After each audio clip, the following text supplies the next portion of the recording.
If you look at your watch collection and see a majority of matte black monochrome dials, it doesn't take more than one look at the releases from Grand Seiko from the last year to make you think you're on the wrong path. I'm sure I can list more than a dozen pieces of hypnotic, colourful dials, and that speaks volumes of the sheer imagination within the Grand Seiko design studios. But before we risk running out of words to describe the dials of the new Grand Seiko GMTs, make sure you subscribe to our channel and hit that bell icon so you don't miss any of our new videos. Last year, we loved the US only release of the Four Seasons collection, but for us outside the US, this release was a bittersweet joy, as we could only dream of being the first to unfold the rice paper and become lost in the textured pink cherry blossom dial. But this time, we have our thankful mittens on the global release GMT Seasons collection, all set within the still angular but more pronounced circular case of a near perfect 39.5 and 40.2mm.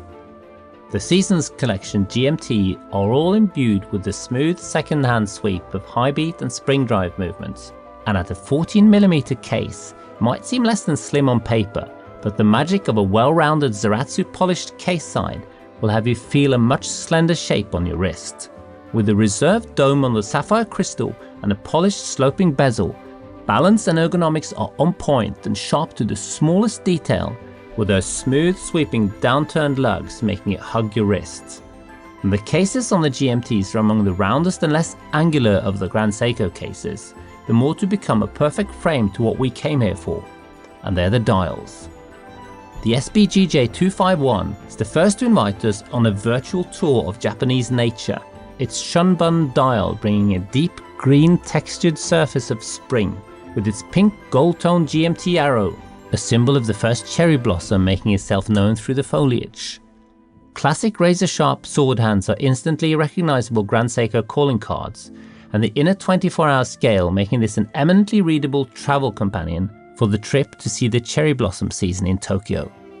As the second automatic high-beat 9S 86-pound reference, the SBGJ249 is like the shunbun, has got an instantly recognizable smooth seconds hand only made possible with the 36,000 EPH movement. And that dial, the Shosho, has an icy cool, almost river-like structure, which is a poetic vision of ripples in the water caused by the warm winds of high summer.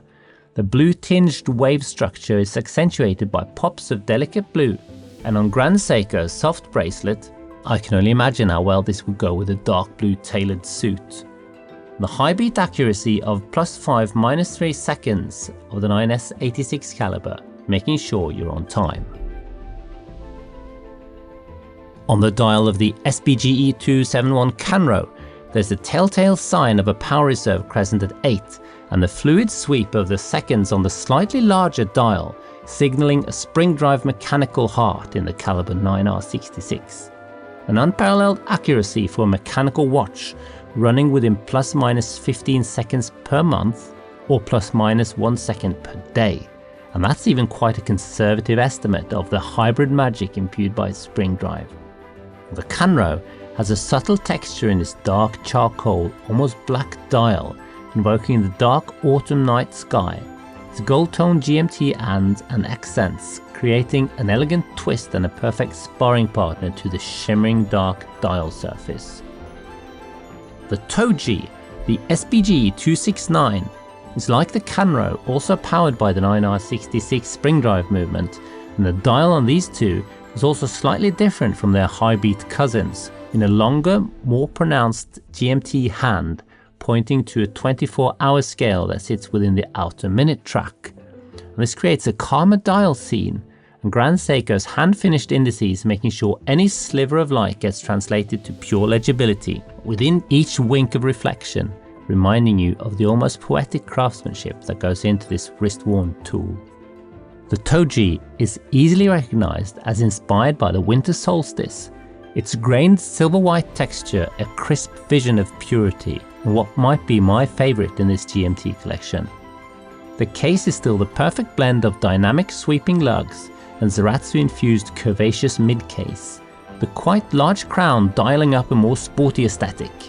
Now, the lack of contrast in the dial and case in the Toji creates a graphic monochrome vision perfectly balanced with a discreet polished pop of a pink gold slender GMT arrow. And what could be a better choice for the first intercontinental flight of 2021? Perhaps to the Tokyo Olympics?